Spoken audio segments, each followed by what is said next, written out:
Welcome to the weekly Idle Champions of the Forgotten Realm stream. I am here. No thanks to some last-minute XSplit crashes doing its best to sabotage the beginning of this week's stream. But better that it crashes 2 seconds before we start than 2 seconds after. As Lauren pointed out, it's just stress testing the equipment. Welcome everybody. It is Thursday, January the 11th, and there's a stream code right here. I can't quite twist my thumb far enough to make that look proper. Welcome Silisa, Joe Hills, welcome Obo Crazy, Lauren, Thanatos, Garawar. Welcome to the weekly stream. I'm your host, Dylan. I play a lot of Idle Champions, but probably not as much as quite a few of the people in chat already. Where should we begin? Should we maybe talk about the new variants, of which I have not completed either, with one of them running in the background right now, which I'll bring everybody into in a moment. Thanatos beat them both already, of course. No surprise there. Hello, Buffalo Val, Demolition Rickshaw, Successful Geek, Badger Food, Shiny the Devil Cat, Darth Details, Castrowala, Engineer Booty, Buddy, Booty, Sournagain. Oh, clever. Only 1,600 hours. I think I'm only at like 1,550 or something, so I'm certainly lower than quite a few players. OG17, welcome as well. The Kneeboy. Yes, welcome. Now, before we get rolling, I'd like to thank Wizards of the Coast and the Dungeons & Dragons team for allowing us the use of their Twitch channel, which I happen to be on right now. It's really cool to be here. It's nice when the manuals for your job look like this, rather than some of the other options I've had. Thanks Demolition Rickshaw. Yes, I did get my hair cut. It was long overdue.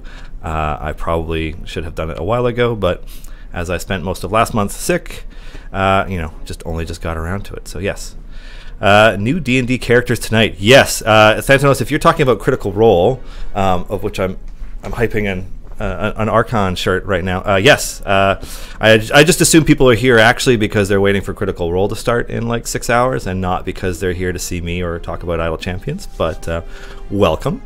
I'm getting pretty hyped for that myself. I saw that Dungeons & Dragons tweeted or retweeted Joe Manganiello's Arcan post today and said something about the villain. So you got to wonder, is Arcan the Cruel going to be the bad guy this time around? I guess we'll see. Azazel, thank you. Yes, I am feeling better. I'm now taking care of a sick fiance and trying to dodge every other bug that's coming through our office right now because there are so many. It's nothing but coughing and wheezing on the other side of the door to the stream room. And I actually brought some tissue in case I need to cough or sneeze during the stream. So that's going on. And playing Idle Champions and waiting for Critical Role to start. Multitasking. Exactly, Lauren. Exactly. Wants us to call him Betty. What are we going to do today? We're going to do a few things. We're going to do a few giveaways. We'll be giving away some DLC over the next couple hours. Our guest in just under 1 hour will be Dave, one of the co-founders and lead ticket doer. I don't know how else to describe Dave. Dave's awesome. If we can pull him away from his shiny new GTX 1080 Ti, he will come join me in the studio and answer the more technical questions than what I can answer. I'm also going to go over some of the stuff from the Q&A on Reddit yesterday. I've answered a few questions over the course of a couple hours, and I think a few more have been posted since it wrapped, but just to cover that and kind of keep everybody more or less on the same page. I expect to answer quite a few of the same questions over and over, but that's totally okay. But it's nice to just spread that knowledge around. Get everybody in on the same page so that when somebody asks a question, you might know the answer. Why must I sign in? I'm at 50 mil and I don't think I'm close to Dritz. You're probably not. Dritz is, I would describe Dritz as a long-term goal, unlocking him. It's more difficult than just about anything else in the game currently, and certainly only players who have been playing for a month or more are probably getting to him. I'm here to support Codename Darkfire Savior. Thank you. That is awesome. Manhugs. I'm here to ask Deacon when. It is an important question that I don't have an answer for. So let's go over some of these Reddit questions first. Oh, and I'll pull up my game. Where am I at? Oh, right. Join us now. Yeah. No. Why would I do that? What am I doing? Auto progress is off. Oh, right. This part. For those of you who might not have made it this far, although I'm sure all of you have by now, that is a zombie Tyrannosaurus. The best kind of Tyrannosaurus. And this is my formation. Just chopping away at him. He's not going to last very long, I don't think. Makath Astron, 682 million. Wow. That's a lot. Yeah, but yeah, it's probably still just like you tend to need to be in the billions, and you need some of your global blessings in order to try and approach it. Dritz is tough. Yeah, it's a tough one to get. Colton, no, I'm not using Barrowin right now for this formation because I find that the bigger thing for this is you get overwhelmed by zombies is what makes it slow down. But I do have Barrowin. I don't know. My Tyrrell is way better geared. I mean, it's full epics. Got a silver on his alt thing, so that's pretty sweet. So let's get into some of these questions. So going over what we covered on the Reddit Q&A, there was a lot of talk about opening chests and potions and which ones are more valuable, which ones feel better, and it's a topic that's coming up pretty frequently now. Which hopefully means that we've addressed enough of the other bugs that people are moving on to the next thing down the list.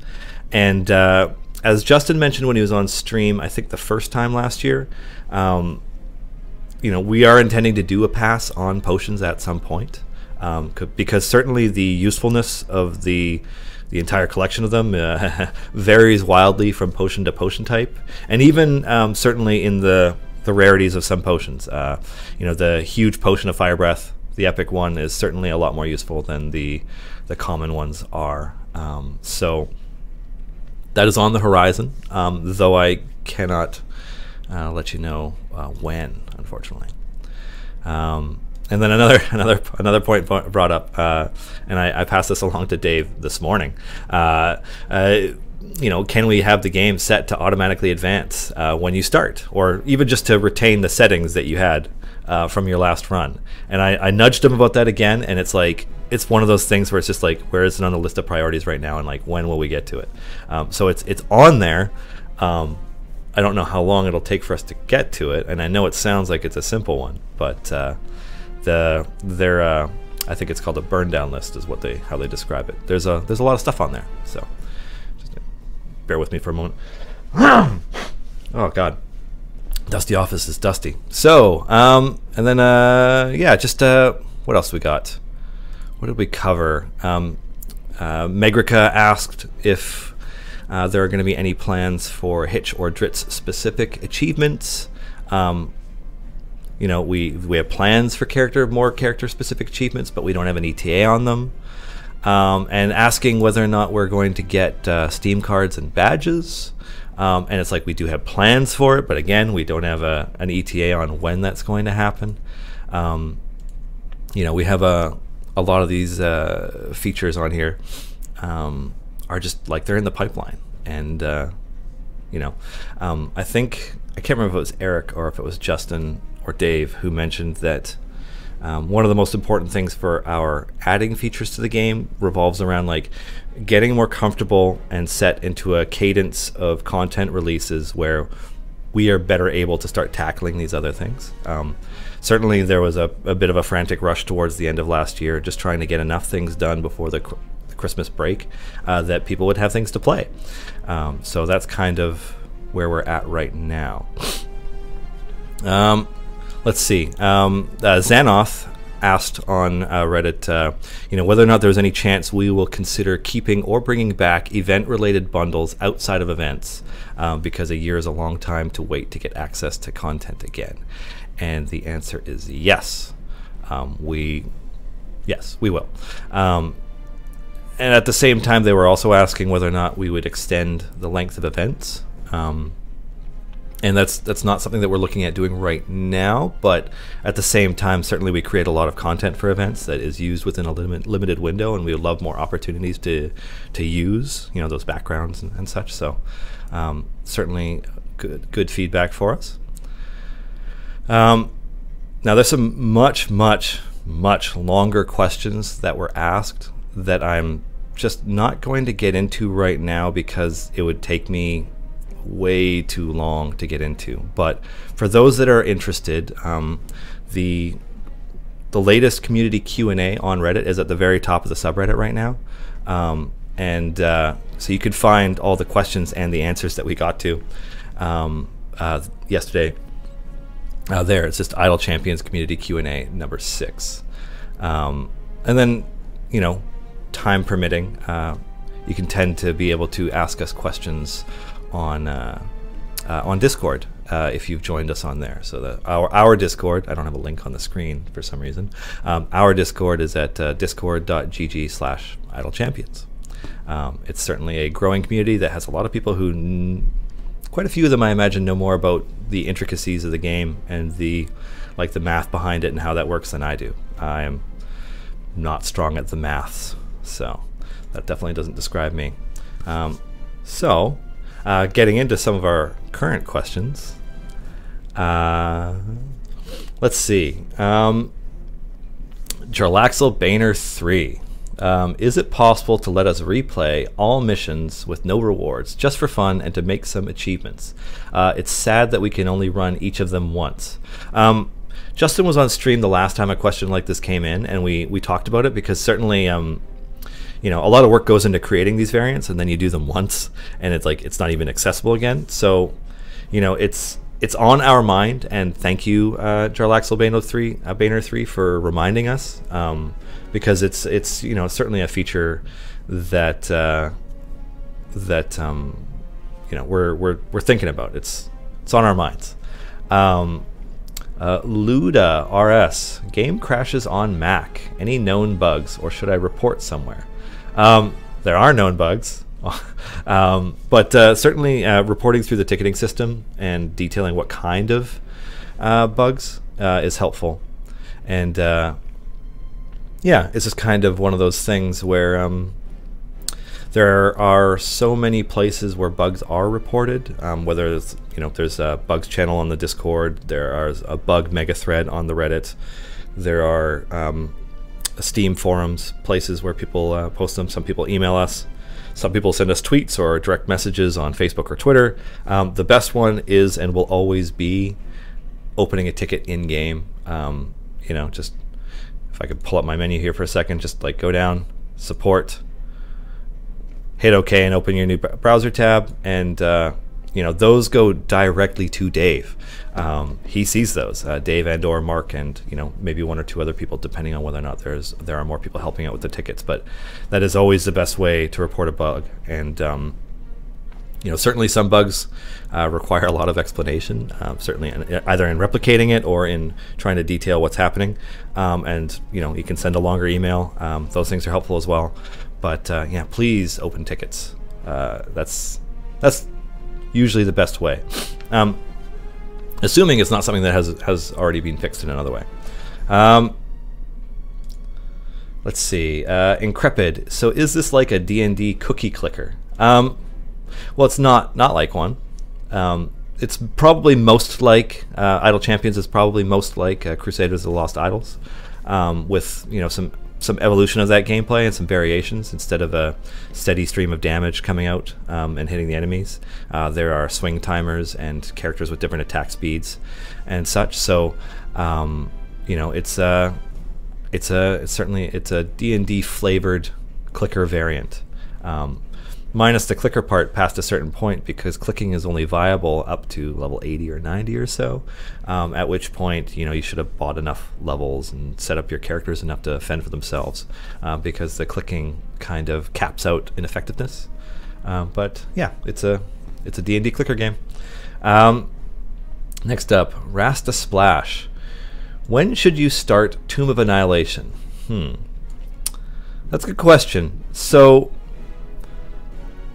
the most helpful thing for moving forward in any of the campaigns tends to be like how effective your character gear is, and there are going to be a lot of adventures that pop up for you that say hard when you have less gear and you have less favor, divine favor. So you want to get your levels up higher. The global blessings, if you pull up the menu here, you have your first one in Torns. Wait, this is Celebor's. First one in Torns, the double damage over all campaigns is a pretty big deal. And then the Gem Hunter one, at the very least, I would say you would want to clear out, you would want to get all of Tier 1 before trying to move into Tomb. And if you can do Tier 2, even better. These global blessings are so huge for your for doing not just other campaigns but events, it's like that's kind of what you want to grind towards. And unless you've done like a clicker flame breath pot push to get really far, chances are you haven't purchased all of them yet. And then obviously there's the Kellenbor's ones as well, which if you pick one and kind of like if you focus on Torns up to the first up to the Tier 2 global blessing, you should have enough favor in it that when you do an event you can get even more, because the events add a modifier to how much of whatever favor you have. So like it'll be like a 75% increase to Kellenbor or to Torn, and so like whatever you have already dictates how much you get. So that helps, but it's I guess kind of the bigger thing for beginners that we haven't always done an amazing job of explaining is that the part where you want to be pushing as far as you can on that run, and when your characters cap out and they can't really get further, resetting and starting again, because that reset and that increasing the amount of favor you gain is kind of the crux of how you move forward and make progress in this game. And it's kind of the most important part, and it's a part that takes some getting used to if this isn't the type of game you played a lot of. I see that there's lots of good advice coming in through the chat, which is great, and it's going a little bit fast for me, so I can't quite keep up with it, but I hope that answered your question helpfully. Robin B. Christ, any plans to make a dungeon crawler style event with 4 character slots in a perfect square formation? I can't really comment at all on what our upcoming plans are for events. I like where your mind is going. Chomp the Spear. Will champions get more individual upgrades in due time? Yes. And so, we'll get there. I can't say when, but yeah, certainly, eventually there will be further levels and upgrades that you can buy so that you are able to push and progress further. We just haven't reached that point yet. Liquid Mithril. When is the next campaign going to be coming? I cannot say. I would love to, but I can't. I could say there will be more campaigns. That's probably the most helpful thing I can do. A corpse. Is it normal that some missions listed as easy are practically impossible, whereas others listed as deadly can be done with the same gear? So that's because the thing that most affects the difficulty of missions is not actually how geared you are, and is actually how much favor you have in that campaign. So it'll say easy because you have enough favor to purchase upgrades for your characters and push. But the difficulty is like whatever modifier it is on individual missions, like you know, whether it's slots being taken up, characters being shut down, extra enemies spawning, what have you. And so I guess that's something that we could be a little bit more clear on in the game, is to better specify. The reason it says easy is because you have enough favor, not because it's easy based on the amount of gear that you have. So yeah, Garawar asked the same question just now. When will the difficulty ratings be reworked to be more accurate for players?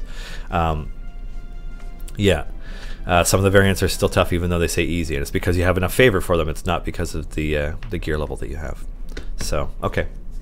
I will make note of that as something that we need to better articulate. GKX, will there be any weekend buffs in the near future? Yes. There will. I'll just leave it at that.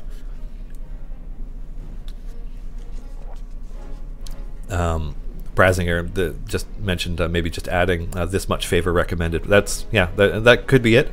Yeah, there's certainly, we'll have to look at it and think of a phrasing that works. You know, it's something we'll add to the list. Slack a lot. Will there be options for community created add-ons in the future? Can you elaborate on that, Slack a lot? What do you mean by community created add-ons? Yeah, I'm not quite sure what you mean by that. Because like when I think of add-ons, I think of like community mods for Skyrim, or add-ons for World of Warcraft that, you know, impact some aspects of your gameplay and allow you to update your own UI and stuff. So like, I guess, what do you mean by community created add-ons? Slack a lot. Let me know and I'll get back to that one. Accurate Games, what is your go-to Starbucks drink when you're getting over feeling sick? So I actually don't drink coffee, I drink tea. And I'm a huge fan of London Fogs. But honestly, if when I'm getting over getting sick, I don't drink anything from Starbucks. I tend to make ginger teas and drink those, which is what I'm going to be doing after this. Yeah, it's very wet today in Victoria. Like it's full on West Coast pouring rain. Like, you know, you stand outside for a few minutes and you are totally drenched. So, you know, it just wanted to get something warm, and this was in my path today. But yeah, certainly going to make more tea later. Let's see. Nearby GG, is it correctly understood that calculating your bonus for events is both what you have now and what you've spent? Yes, it does account for both. Forum Vaporus, can you confirm or deny that Dritz's AoE spec is working properly currently? It doesn't seem, oh, excuse me, doesn't seem to do anything to more than one enemy as far as I can tell currently. That's not something that I have had an issue with. So I will follow up on that. I'm just going to make a note, because that's the first I've heard of Forum Vaporus. So I'm just going to, I'll have to follow up on that. Can you guys hear the clicks of my mechanical keyboard? We have this Razer keyboard right now, just because we were testing out the lighting that was built for the game by one of our co-ops last year, Mike. And it looks really cool, but the lights are on it here, so I can't see it. But it's certainly a loud keyboard. Let's see. Next question. Yeah, so Forum Vaporus, I'll follow up on that because I'm not sure about the answer. Chomp the Spear. When an item reaches level 50, will you still receive loot drops for that item? You mean, so do you mean the item level of your items? Like they kind of they go up indefinitely. There's actually an achievement, I think, for reaching item level 1000 with an item. But yeah, like if you keep getting the same ones, they keep going. You know, certainly over 100 for some of these. I've been really lucky with Ashara though, and like not so much with Celeste, who's like just in blue gear. I don't know why that is. RNG, right? I couldn't tell you. BC 1080. You seem to be releasing events every 2 weeks. Do you plan to continue that pace? We do seem to be, don't we? I don't want to say yes because, you know, there will likely be times when there are more than 2 weeks. But certainly we like to regularly release events. I know that's an unsatisfying answer, but I still want to like that's the best diplomatic answer I can give. Charles Axel Boehner has another question. Is it possible to give different rewards instead of gems for difficult missions? For example, those 2 new variants are really hard and reward 100 gems. We could receive cosmetics as rewards or different stuff for those hard missions. I don't know what I can say about a reward system that won't have Justin jump in here and kill me. So what can I say? I can say that we hear your feedback. I'm going to make a note on this one as well, and I will bring that up with our design team, because certainly some of these are much more difficult and receiving the same reward as some of the much easier variants doesn't quite feel right, I assume. Certainly, yeah, that probably just doesn't feel right. Polenda, could some of the less impactful potions be changed to percentage faster monster spawns for Y minutes? I don't know that we're going to do that, but on the note of faster monster spawns, certainly one of the things that David has talked about, I think every single time he's been on stream, because the question keeps coming up, is when are we going to speed up the game? Because now that we're pushing up to, like, I think the average wall for Barrowin events where like people were reaching 220, 225 if they had really strong gear, and those runs take a lot longer. So we are looking at some point about speeding up the earlier levels so that it doesn't take quite so long to get there. And then at the same time, to answer that another step further, potions are something that we're going to look at. Certainly the health potions are less useful right now than the fire breath potions are, and we want it when you open a chest for you to always be excited about what's in it, not to be like, oh damn, my epic slot was taken up by a potion. So we'll get there. I don't have an ETA for it, but we are aware and we are listening, and it's feedback that we continue to receive. So yeah. Deadite Prime. Deadites. Will there be quest lines for gaining artifacts? My Jarlaxle wants a deck of many things for some reason. We will. Yeah, we'll take that into consideration. Certainly God, there are just so many things you can do in the Forgotten Realms, and we're just scratching the tip of the snowflake on the tip of the iceberg at this point. So, we got further to go. C&E Mark. Oh, hi Mark. Where do you think the best London fog in Victoria is from? The Cornerstone Cafe in Fernwood, and it's not close. I don't know if they put cocaine in their simple syrup or what it is, but it's delicious, and they definitely make the best ones. Keptiz. What color switches on the keyboard? Brown equals win. These ones I think are Cherry MX Red switches, but I didn't actually look at the box when it came in.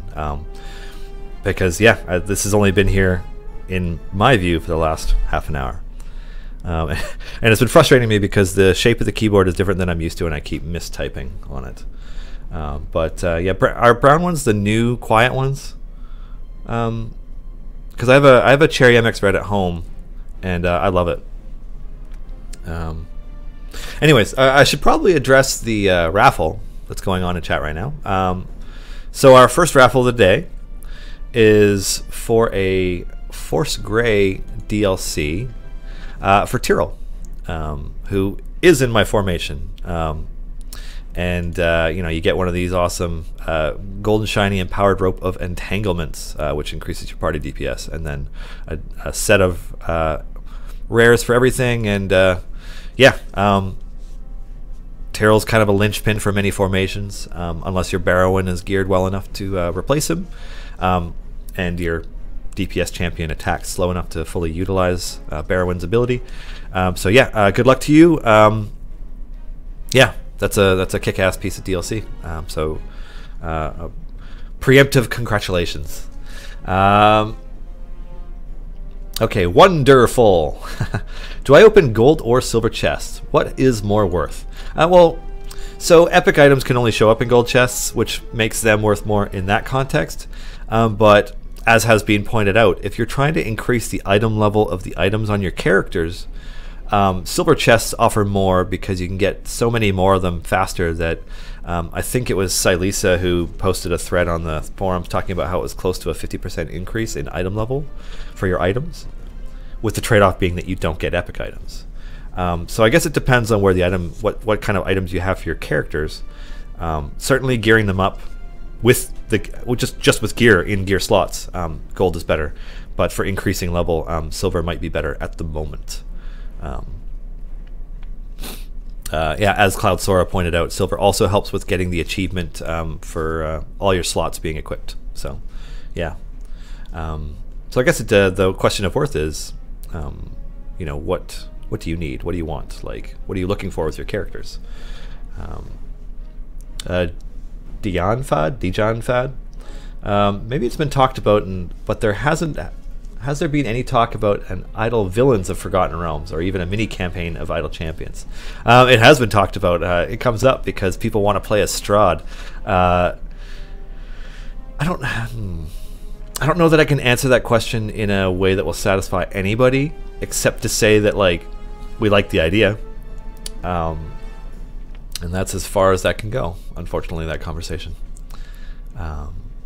Yeah, because, like, who wouldn't want to have, you know, Strahd and, I don't know, Raceland Majir and somebody else awesome all in your group doing something badass, right? I mean, that would kick ass. And yes, Jarlaxle is not really a good guy. You know, certainly is at odds with some of the other characters in the game. But yeah, Idle Villains of the Forgotten Realms. Deacon, Artemis, yeah, and Trary. Ah, such good characters. All right. It's nice to know that we have so many good characters that we could someday look at. GKX. You did talk about increasing rewards for new variants about 2 months ago. Any progress on that? I think they are not rewarding enough for the challenge they possess. So that's a feeling that's coming up, and it's something that that has been on our minds. Certainly the best reward to date for a difficult variant is unlocking Drit. But yeah, all the other ones are 100 gems. So I don't know. We'll have to think of something that fits. And by we, I mean Justin. And yeah, it's all on Justin. Justin's brain. Draugr, has there been a time frame for release? Not really date, but maybe quarter. You mean like for the game as like coming out of early access or something? Because I totally can't comment on that. I'd like to, but I can't. Yeah.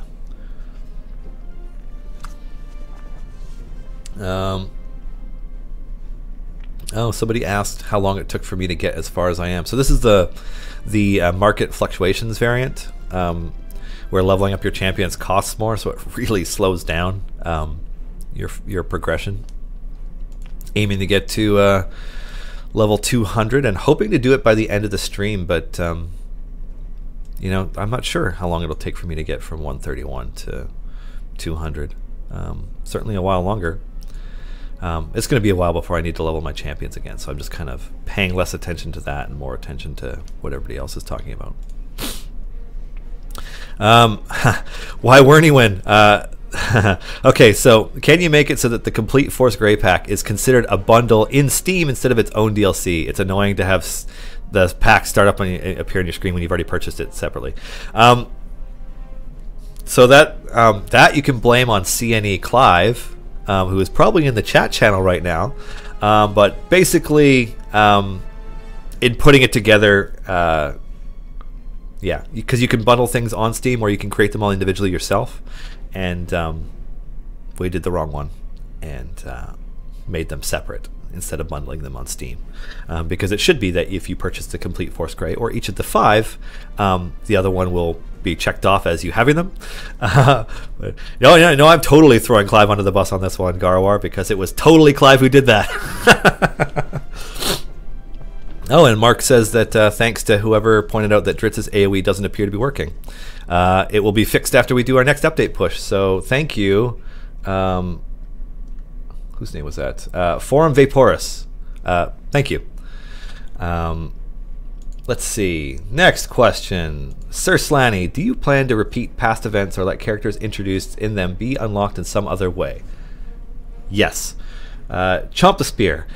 As we may all feel, the global blessing bonus for more gold dropped from distractions isn't worth it or worth paying attention to. Any plans in the future to make them more worthwhile, at least in my opinion? I almost answered that and got myself in trouble. We will look at global blessings. Yeah. Next question. Crintalk. Can you use your useless gear to upgrade your rare gears? Well, every drop you get contributes to your gear, so whichever the highest item type of a slot you have is, whether it's like rare or epic, that's the one that you have, and then every other piece that you have that you ever receive related to that slot increases it by a percentage. So yeah, it all contributes. And I know that Justin at one point mentioned that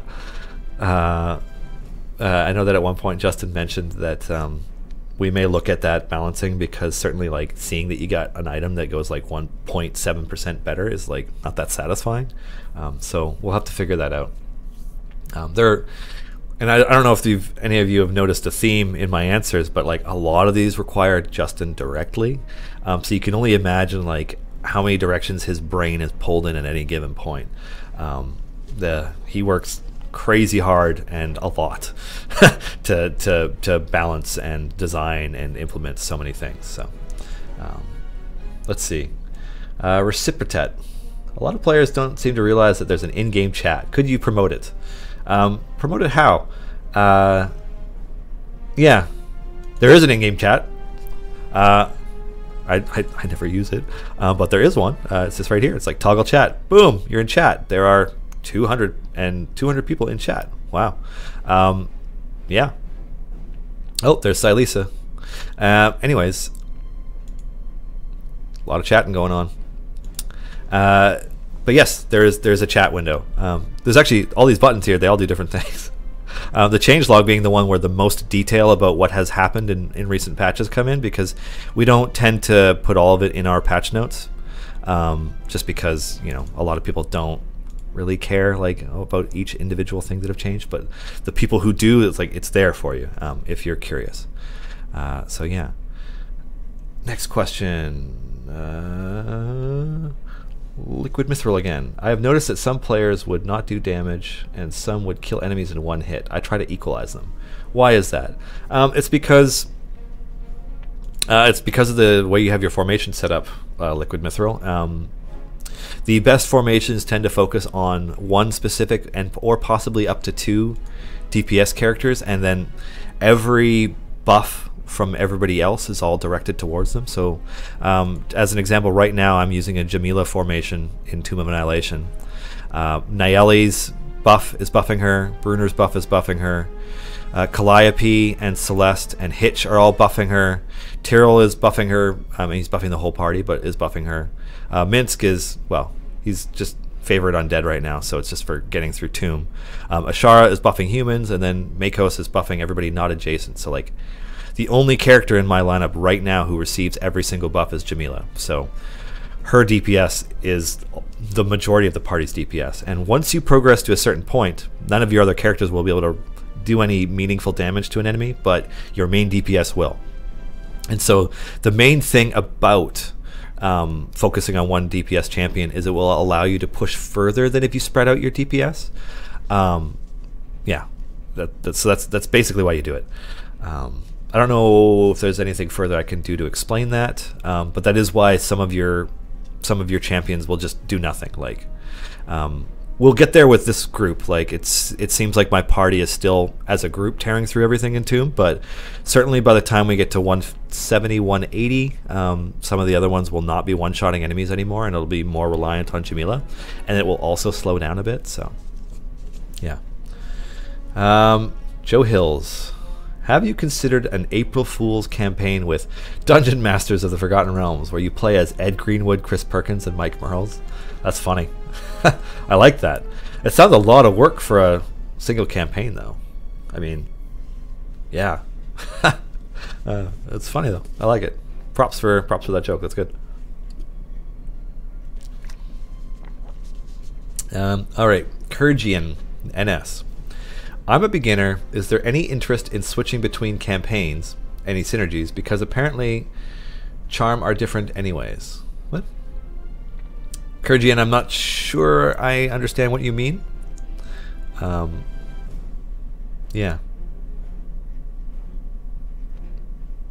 I'm just not sure how to address that. Switching between campaigns. So I guess speaking to a question that we already got into, there are global blessings in each of the campaigns. So in the Grand Tour of the Sword Coast campaign, where you earn Torm's favor, and in the Tomb of Annihilation campaign, where you earn Kelemvor's favor. And so the biggest reason to do the campaigns is to push these forward, and you can unlock the tier 1 blessings to improve your ability to push forward in that campaign, which will allow you to get more favor. But the real selling point for doing them is to earn these global blessings that will dramatically increase your ability to do things, because the global blessings impact events and other campaigns. So you get legendary champions that doubles your champion damage in everything. You get temporary worship. It increases the amount of favor gained from resetting in event campaigns by 25%. Like, this one is huge, totally huge, because it's what's going to allow you to really get what you need. I mean, because the benefit of doing an event instead of focusing on Torrens or Kelemvors when it's out is you get the event favor up really high, so that you can hopefully get as close to doubling your event favor for another campaign as possible, which is huge. Just to pull it up, it's like I received 1.14 EO9 Kelemvor's favor with my Shar's favor at one point. Like, so you converted Shar's favor into Kelemvor's. Like, that kind of stuff is huge. It's so good. The Torm's global blessings are a little not quite as awesome. Like, certainly the base one, double damage again. But Gem Hunter's a little less evident, but it adds up over time. And then obviously you guys can see I have not unlocked everything else. Yeah. Let's see. Next question. Glenn Alf. What is the thing you most want to tell us about but aren't allowed to? Ooh. I wonder if there's any way for me to answer any of that without losing my job. I would love to talk about things that are coming, and I can't. I can say that there's been a lot of speculation in chat on Discord and on Twitch and on Reddit and in a few other places about what's coming next, and at least some of you are correct. So yeah, that's probably about as far as I could take that. But I do know that there are quite a few players who are going to be very stoked about characters coming to the game. Yeah, that's as far as I'm going to get, just because I like working for a living and making money. Robin B. Christ, great explanation on the blessings, wasn't entirely sure. I'm glad we could help, and I think it's also a case of one of those things where we haven't always done a great job of communicating how the game is played, because there are a lot of assumptions on our end about what people know going in, and so there are things we could do to make this game more friendly to people who maybe it's your favorite, your first clicker game or idle game. So yeah. What should I talk about now? Oh, I know what I'll talk about. This will be fun. Okay, so last week I mentioned that we had some prizes from WizKids.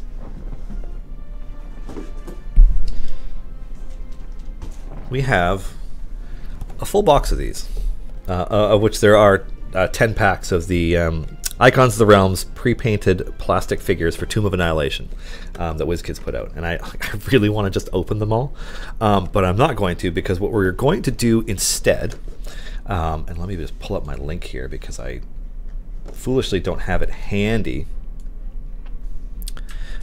We are going to do a giveaway. So with these, we're going to do a giveaway for 5 winners, each to receive 2 of these in the mail. And they have pre-painted plastic characters in it. God, I hope they did a zombie T-Rex. I really have no idea what's in this, aside from Asarak, which, you know, is awesome. So 5 people are each going to get one of these. We will be announcing the winners next week on the stream. And in order to participate in this giveaway, this is the link. So that should show up in chat. And because there's a 10-second delay between what I say and what shows up, you know, oh, I got to pay attention to my game. But yeah, both myself and Erica over on the Codename Entertainment account have linked the Gleam giveaway. So if you would like a chance to win 2 of these, fill out the Gleam form, and then I'm going to go back to my game and cease messing up. They made Minsk? Really? Is it in this axis? If Minsk is in this, now I really want to open these. All right. Anyways, back to the game. Ooh, I died. All right, so how much favor do I have? What should I buy?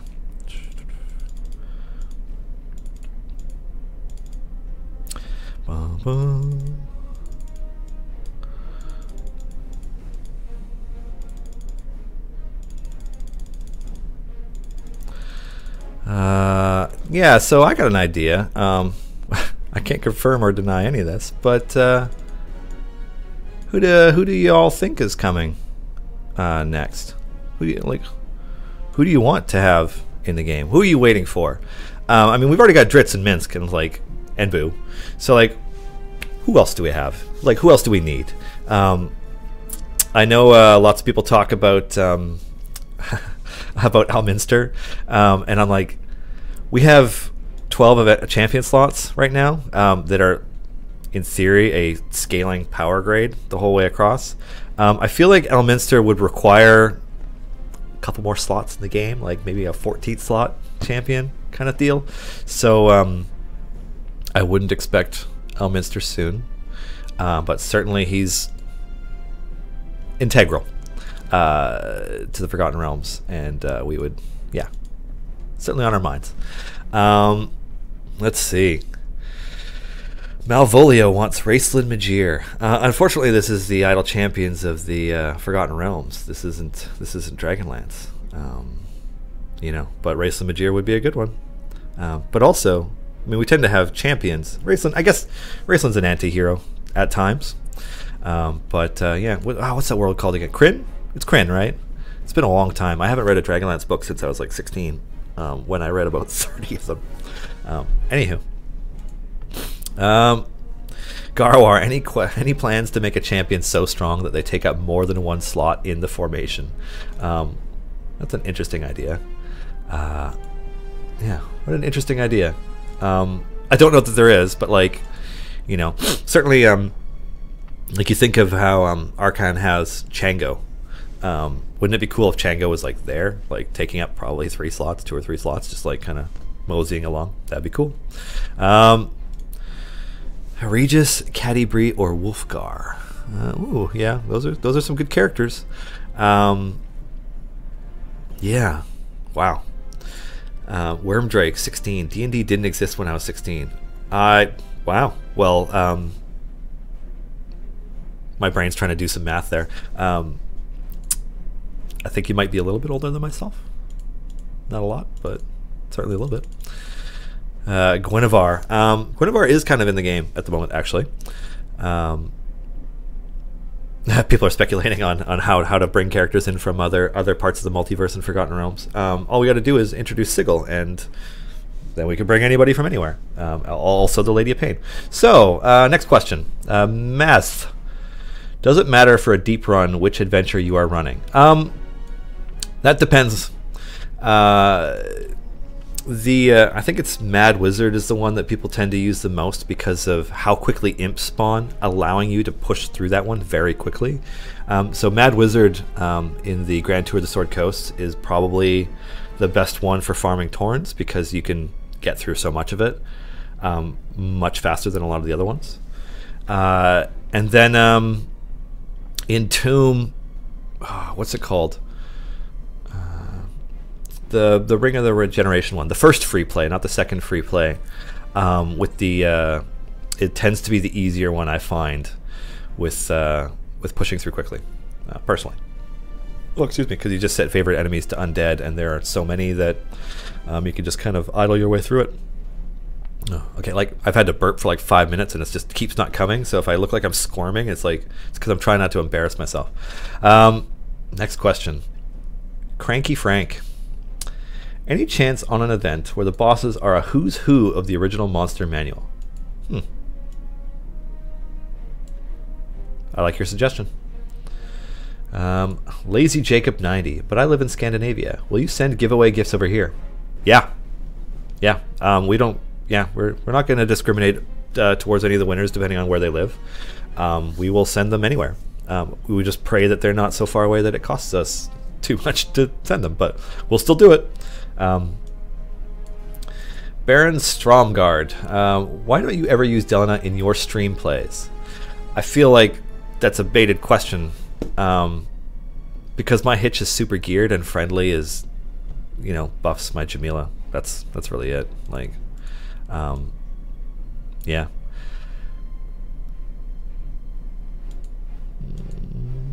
Akir Games. Will the next campaign release coincide with the new Wizards of the Coast campaign release? No comment. Rurat, what? Dinosaurs? Yeah, dinosaurs, because we're in Chult, and Chult is full of dinosaurs, some of whom may already be dead. And yeah, gotta kill them. Because Delana exists only to remind you to sign up for the newsletter so you can get Hitch. That's pretty scathing. You know what we're going to do is, like, people keep talking like this. Justin's going to just, like, ninja buff Delana at some point without telling anybody. And then people are going to discover that she's one of the best DPS champs. It's calling it right now. That's what's going to happen. I don't know when, but it will. Baron Stromgard, I have 4 epics for Delana, and she's still weaker than Hitch. It has less to do with Delana being weak and more to do with the fact that friendly is an incredible buff, and possibly too good. And so yeah, you just kind of end up with Delana buffing everybody all the time.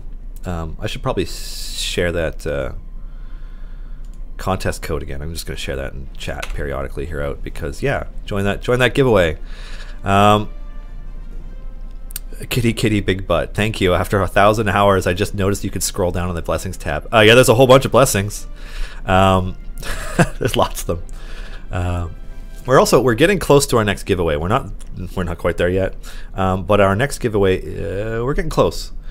And this next one is true to my heart.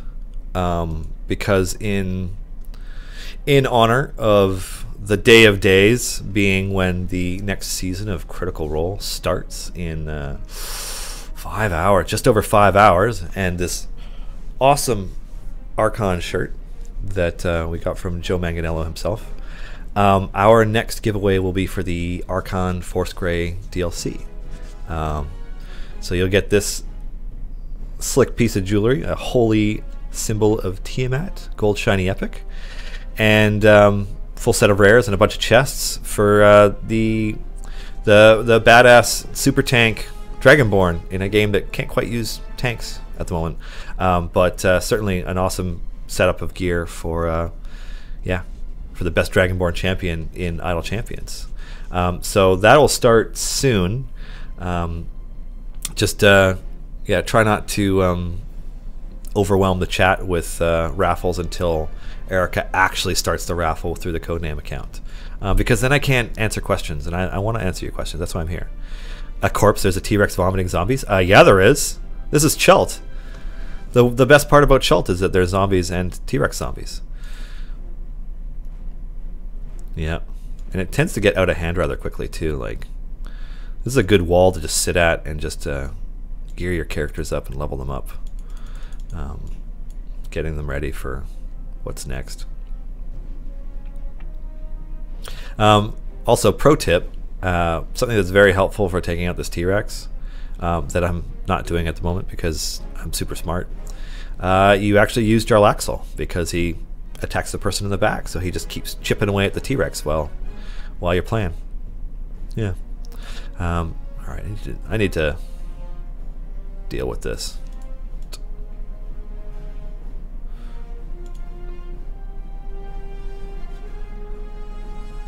One.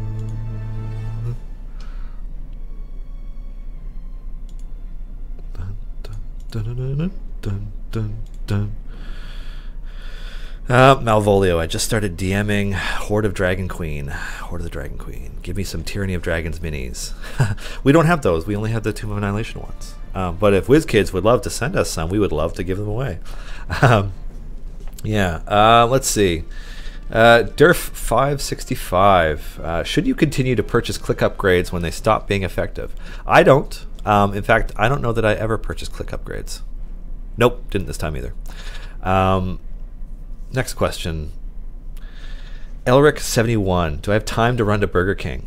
Before what? Before Critical Role? Yes. Before the end of the stream? I don't know. Ogo Bogo. Can you confirm that Barrowyn can do a double multiplicative buff? And if true, doesn't this make her so much more stronger than other Crusaders? She can. Barrowyn's buff can actually stack up to 4 times. You know, we actually ended up having to... There wasn't a limit when we first introduced her, which was a little problematic because what ended up happening was you would... there were ways to exploit that and stack her indefinitely and then one-shot anything. So it now stacks up to 4 times, and basically what you can do is, like, if you want to take the time to do it, you can drag your DPS champion down to the bench and then back out before she attacks and then down to the bench over and over again while trying to charge up their DPS. But yeah, we wanted to reward depth in gameplay, so if somebody wants to take the time to find ways to stack Barrowyn's buff up, they can. We just don't let it get prohibitively high anymore where you could just cheese your way through anything, so it caps at 4. In retrospect, it may have been news to people that capping at 4 meant that there were ways that to stack it that people were unaware of before. So yeah, it is a feature. Kept is. It's not an exploit. It's a feature. All right. And what else we got? Could Mordenkainen's Magnificent Mansion event be possible? Mystery Gamer 9. I can't comment on upcoming events or characters or campaign settings or variants or any of those things. But it's possible. Nearby GG. Is there a gold wall, as in, does your gain on a certain level go down if you stay there for too long? I use Dino Race 150 for gold farm, but after sometimes it seems as if it lowers my gain. It shouldn't. The amount of gold dropped by enemies is like it's on a scale. Like, it's not consistent. Like, you can even see in the background right now that like different enemies are dropping different amounts. But it should just kind of steadily increase, more or less in on out. Leanth22T. If you are okay with Barrowyn quadruple buffing, why did you nerf Kron's ult? Barrowyn's buff is 4 times more overpowered than Kron's ult was. Well, that's a good question, and I like it. I like that question a lot, and thank you for asking it. Why did we nerf Kron's ult? I guess the big thing about Kron's ult is that it was disproportionately powerful for the way the game and the meta was shaped up at that time. So people were able to use it to push 10 plus levels past their wall using only the ult and just bringing him in to cast it because it was hitting for 10 times party damage or something nuts. Like, it was way too high, and so it was nerfed to be in line with other ultimate abilities. But certainly now in retrospect, he seems a little weaker by comparison. Yeah, that's the best I can do.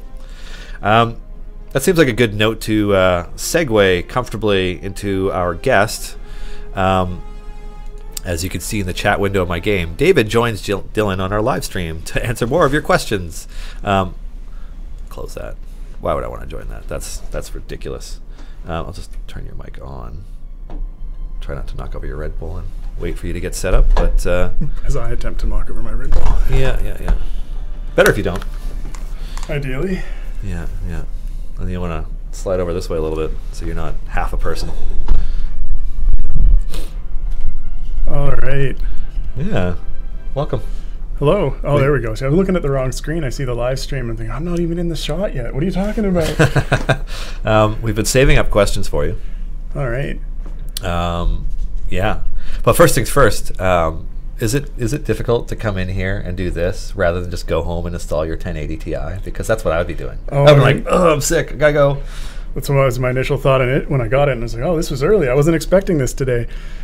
No, it's hard just to be here, period. I want to go home and see how that works. Although, on the other hand, I wasn't going to, announce it on the stream as like, oh, look at me, I got this overpriced graphics card. What? I have a 1080. Yeah. I paid top dollar for it, not because I wanted to pay top dollar, but because of scarcity. So it's like, but it was a business expense for me. Right. Video editing and, well, I said that on the stuff. So at least I didn't have to pay for the tax, of which there was too much. Right. No, I've been eyeing it for a long time and just haven't been able to justify getting one. And then I find, you've got one and Corey's got one. I thought, okay, it's not so egregious. Yeah, we're still not justified in having them, but they're nice. I like high frame rates. All right, I can't go below 144 hertz and FPS. Just saying. So let's see. What do we got for questions? Is there a chance to have an option to remove all the hero animations to reduce lag on some lower spec PCs? Is there a chance to have an option to remove hero animation? Sometimes when this sort of a question comes up, the biggest thing that to me, it doesn't have as much of an impact as you might think it would. So while we could turn off the hero animations, I don't know that you'd actually end up with a noticeable benefit on a lower end PC. Really? Yeah, mainly because is this a Unity thing, or?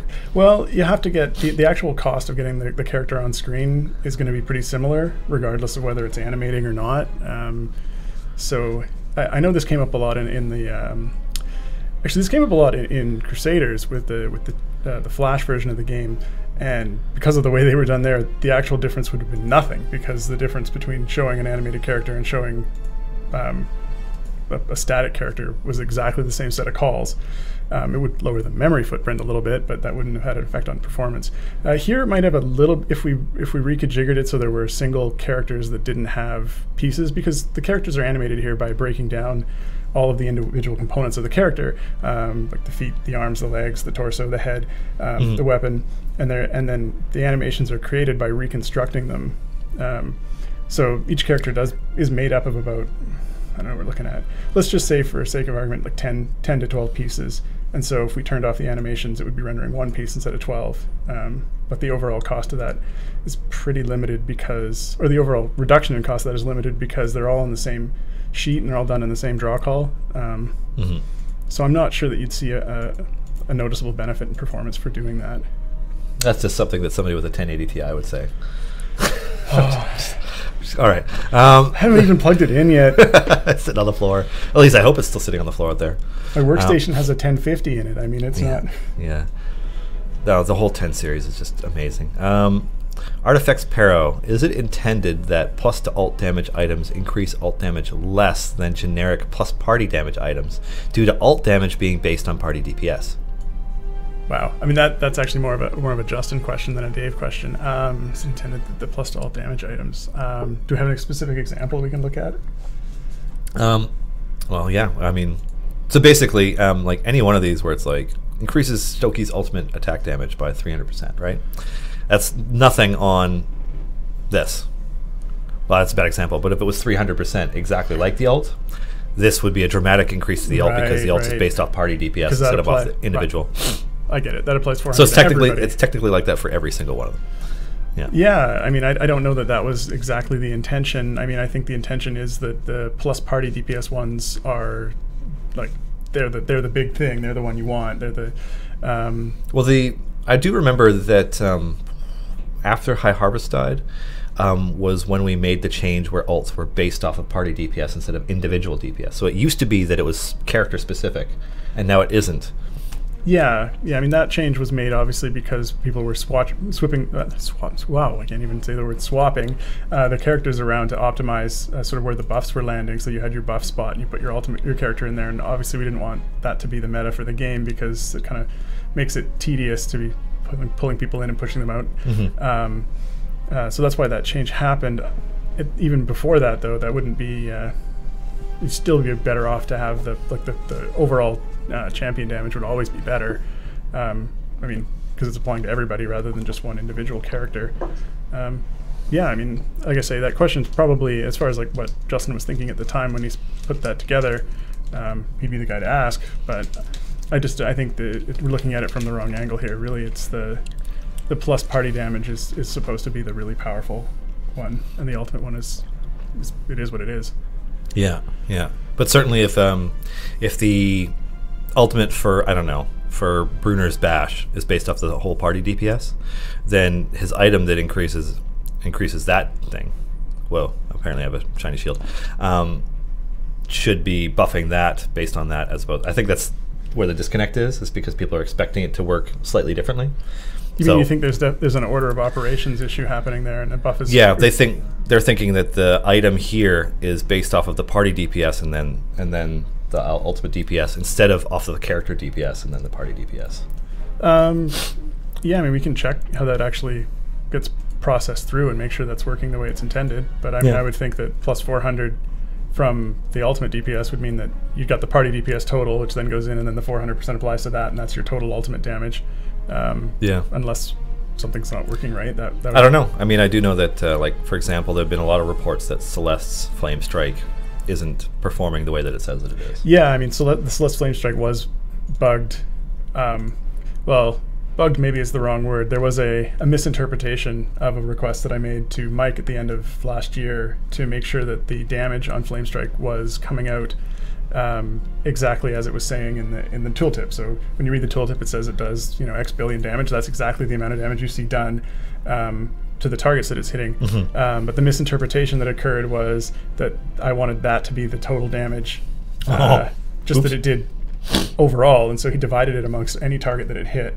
But that wasn't the intention. It was just a misunderstanding. And so we actually co-ops.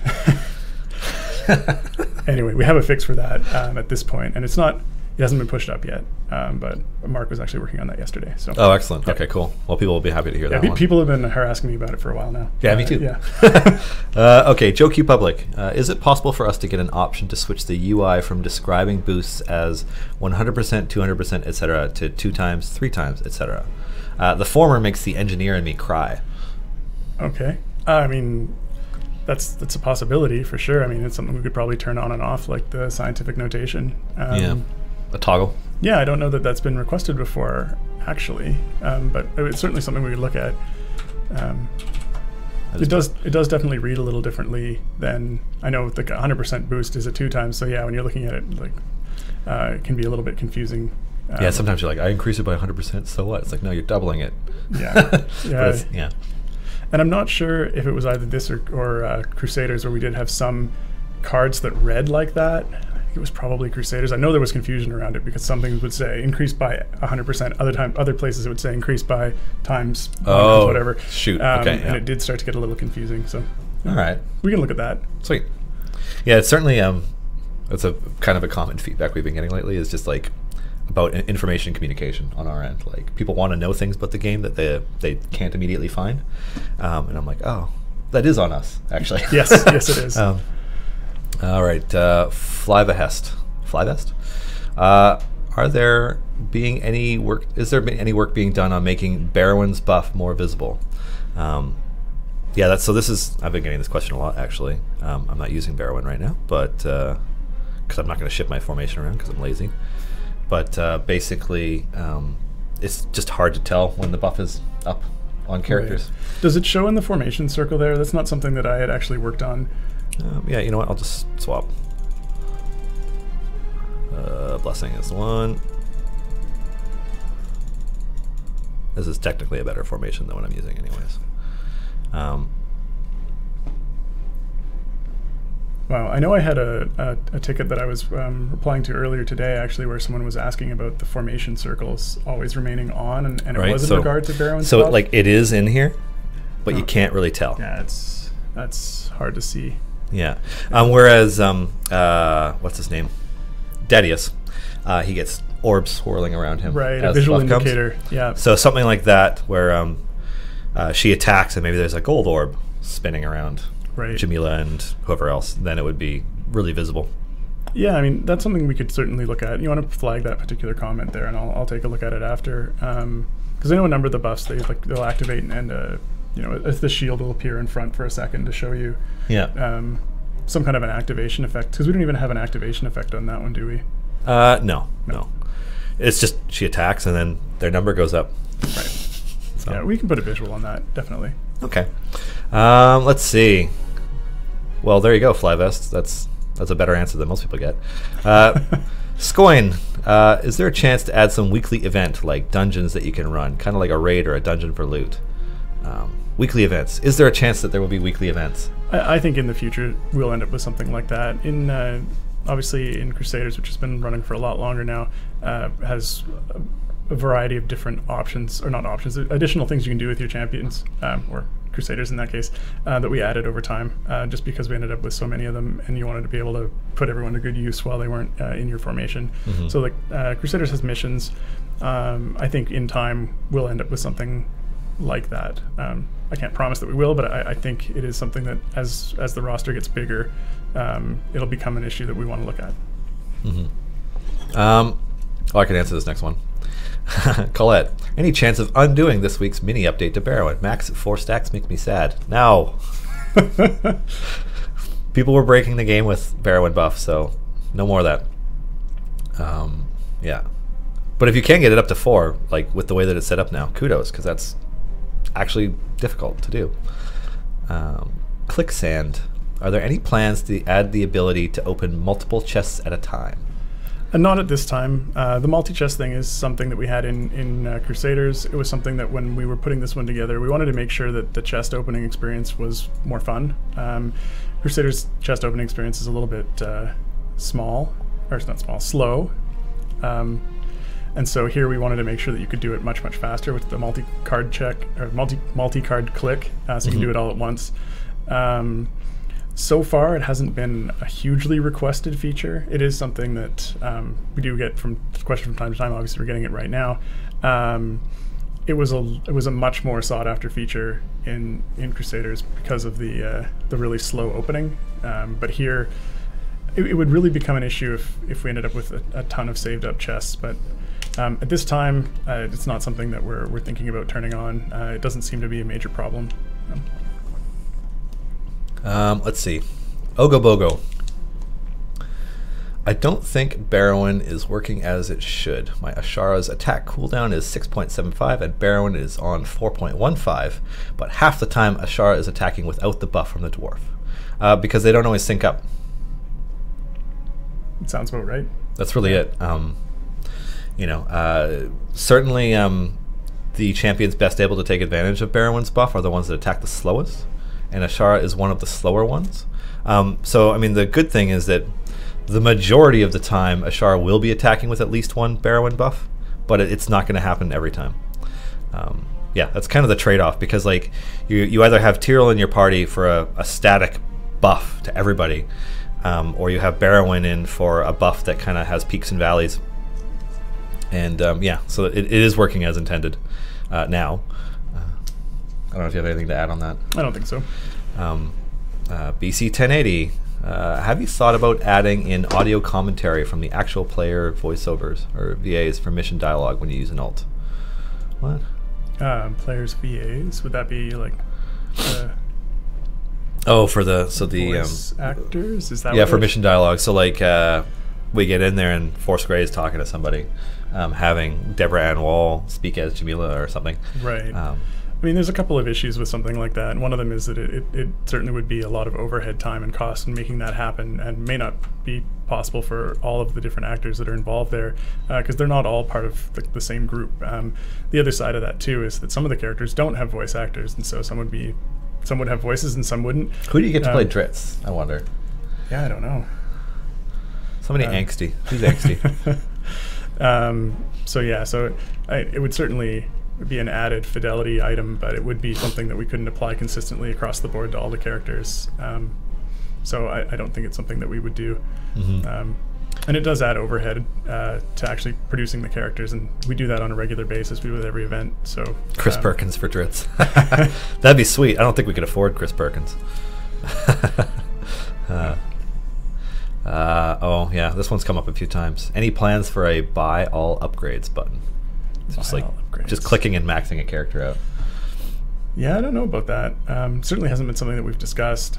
I mean, it's pretty easy right now to just hold down the upgrade button, or I guess you've got it selected right there, and then just click away. Yeah, it's not something that's come up. I mean, if it was something that was highly requested, we could think about it. But I imagine it'll come up more once there are way more character levels. Yeah, it's entirely possible. I mean, the other side of that too is how do you end up in a position, and maybe I'm just not thinking creatively enough here, of like where you've got enough gold that you've got enough to buy the entire character all the way up, right? Usually that doesn't happen. I could see it in cases where maybe you'd been quite a long ways and you swapped someone out that you hadn't been using, and then getting them up would be a few less clicks. But alrighty, Jarlaxle Boehner 3. Any plans to change the swap mechanics? No. I guess the question would be specifically in what ways. I know people have request, or we get the occasional request of, hey, can I swap this character in anywhere? And of course the answer to that one is no, and the reason is because each of those slots is balanced to fill a particular role in a particular way. If you could swap anyone in anywhere, one, you'd end up with like all of the higher powered characters in, instead of having to choose between which one you wanted to use, which is sort of, a bit of a power fantasy from players. Yeah, best formation ever. But it does sort of break the whole Hitch mechanic. and Delana. Yeah. As well as it certainly wouldn't fit well with the pricing on the characters too, because they're based on the level up costs are tied to sort of where they are in the hierarchy of or not the hierarchy per se, but the progression. Which slot they're in. Yeah. Further slots tend to be more expensive. Yeah. Because it probably costs a similar amount to level Arcan up as it does Jamila. They all have slightly different cost curves, and without having like the chart of them in front of me, I can't say exactly where they cross each other, but I know that they were designed to have similar power per cost over the course of their level up, which I know people sometimes ask me, why does this character cost more than this other character who's further up the progression? Yeah, and it's because they do have they all have a different leveling curve. Yeah. Okay. Let's see what else we got next. Any plans on mechanics allowing players to actively target heroes or specific items to improve chances of getting upgrades you need? Not all upgrades are equal, and RNG gives 0. 0, yeah. Yeah. For example, Mako's cape. What's his cape? Oh, the Exquisite Cape of Souls increases the effect of Dark Luck and Dark. Okay, that's which one that is. I can never remember which one's which. Any plans and mechanics that allow active? Yeah, so people want to be able to pursue the items that they want. Certainly, one of the ongoing memes on Discord is to link how geared your Delana or your Jarlaxle are, which people do all the time. And it's like, somebody posted a Jarlaxle that had 6 purples and 5 of them were shiny, and I was like, wow. I'm like, wait, isn't your Jarlaxle actually good at that point? Like, because that's insane. Because he's actually not bad anymore now that we can actually justify an elf-focused DPS party. But yeah, it's like right. Okay, running gag. So the feeling on that. Okay, that's how many really good items do you have in a character that you're not using? Yeah. I guess the idea there. I mean, right now, the minor adjustment that we did make, which was earlier, or right at the end of last year, was adjusting it to target the empty slots more frequently than a slot that already had an item. I can't remember exactly what the percentage on that. It was double, was it? Do you remember? I was not privy to the actual mass conversation. Only we've made that change. I'm like, sweet. Right. I don't remember off the top of my head what the number was, but I know it was a significant increase. for the empty slots. And unfortunately, that didn't affect the slots that already had an item in them. I mean, I could see.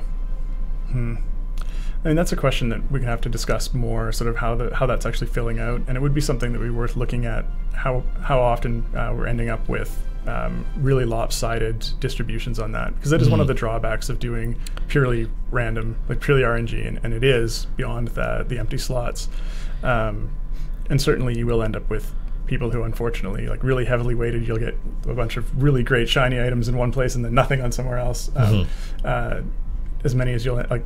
It's one of those things, because we did a bunch of earlier. We had a number of games that were more highly tied to RNG, like Eggbreaker or Bushwhacker, and particularly looking for rare items when the odds are something like 1 in 8,000.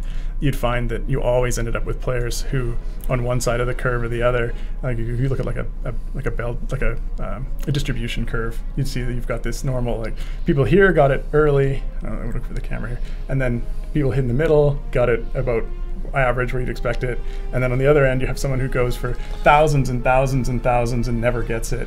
And so this, when you have enough players and you think I was about that how the guy in this last works, WoW expansion, actually, because they added a system like that for gear progression that ended up being integral to the expansion, and like it was RNG based, and like people weren't happy. I certainly wasn't. Right. and for some of that stuff, certainly like for that problem, especially when we had odds that were like in the thousands, you ended up having to just wait it off so that eventually the odds started to Bad luck protection. Bad luck protection, for sure. Yeah. What's the word I'm looking for, though? It's converge.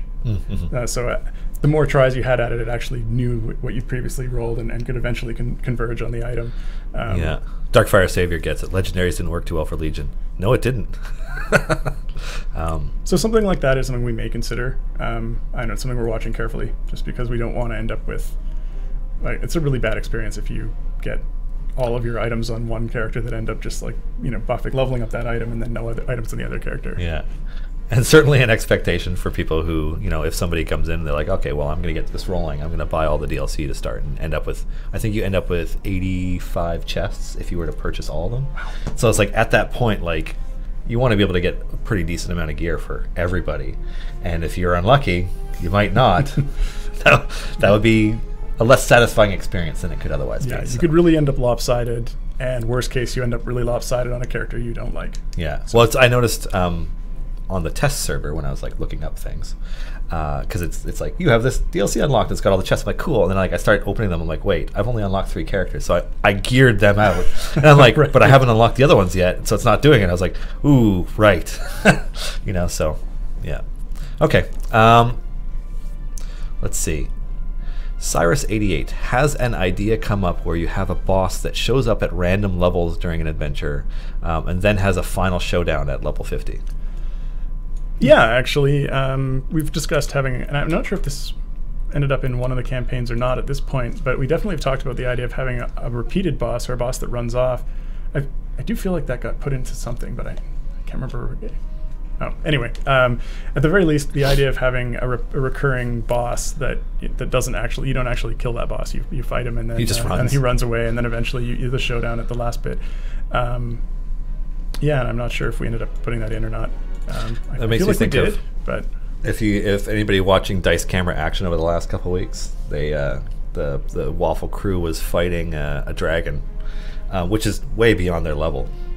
No doubt. But the odds were kind of in their favor in that other people came to help, a blimp and some other stuff, and so like all this combat's going on, and then through a number of lucky rolls and other things, like they managed to seriously injure it, and like the dragon just yelped and flew away, like just like realized it was actually in trouble and just took off. Right. And I'm like, that's funny, because they don't get the satisfaction of actually dealing with it.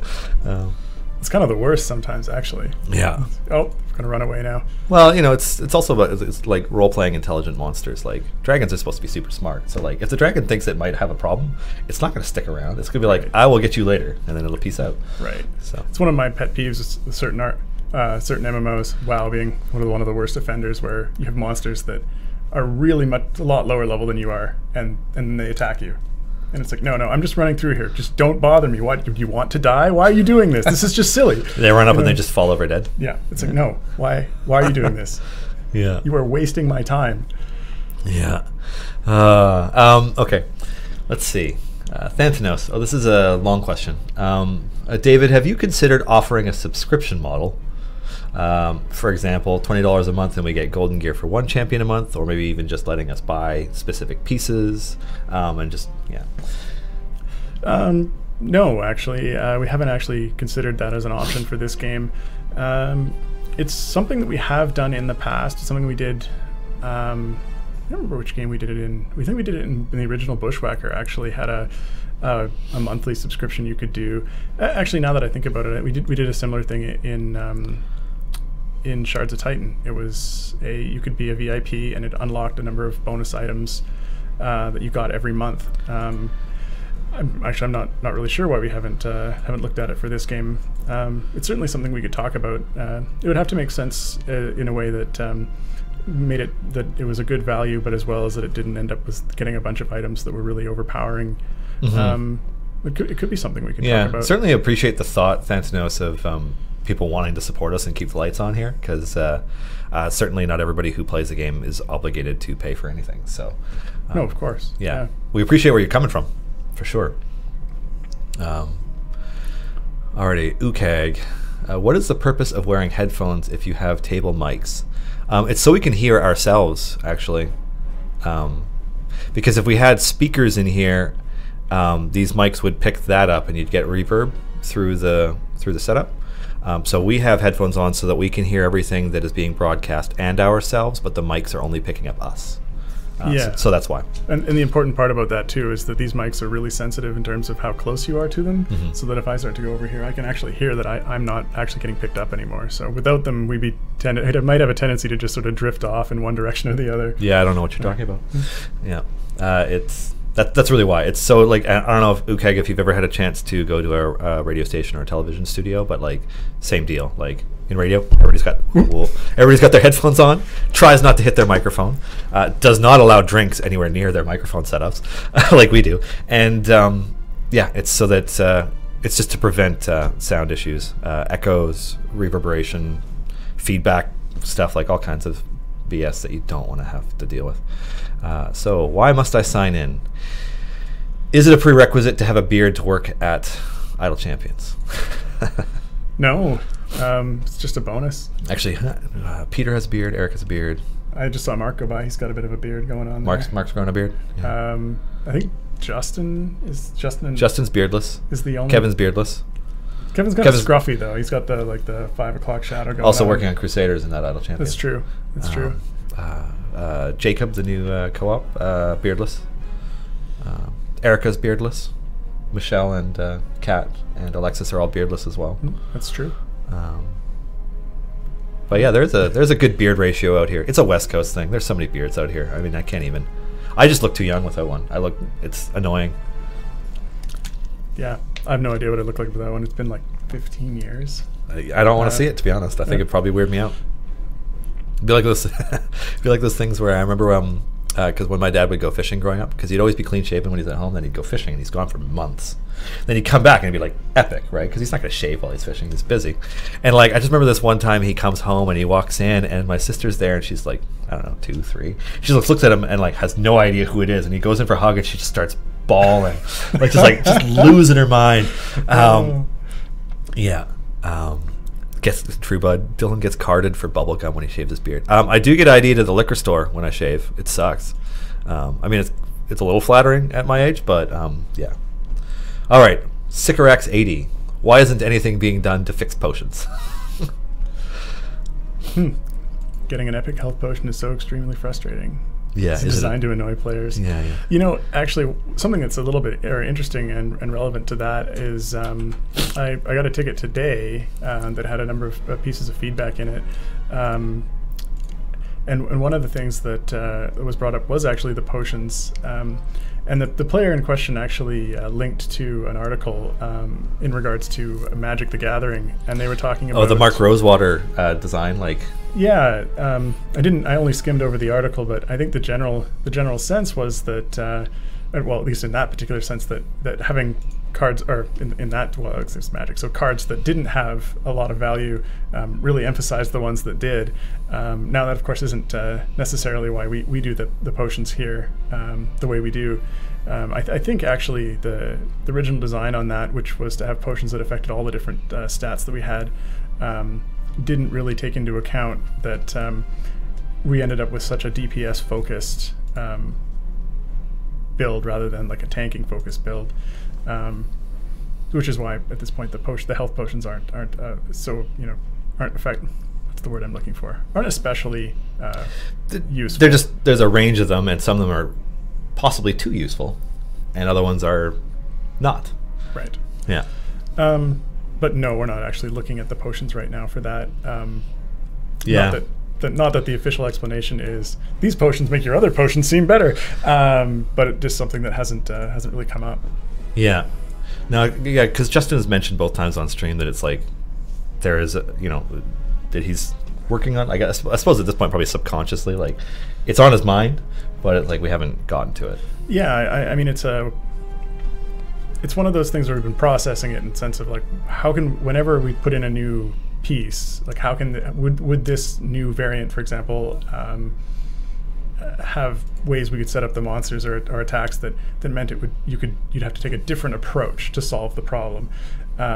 But so far we really haven't come into one that a tanking build, for example, is the better way to go. Mm-hmm. I'm not 100% sure myself that it isn't sort of the nature of the game without moving away from being idle, because in the idle sense you want to be able to max everything out and then let it go. And if builds that had you say more actively playing, like having to kill certain monsters first, while do make for more interesting variants, do make the play more active, and active play is kind of the opposite of idle play.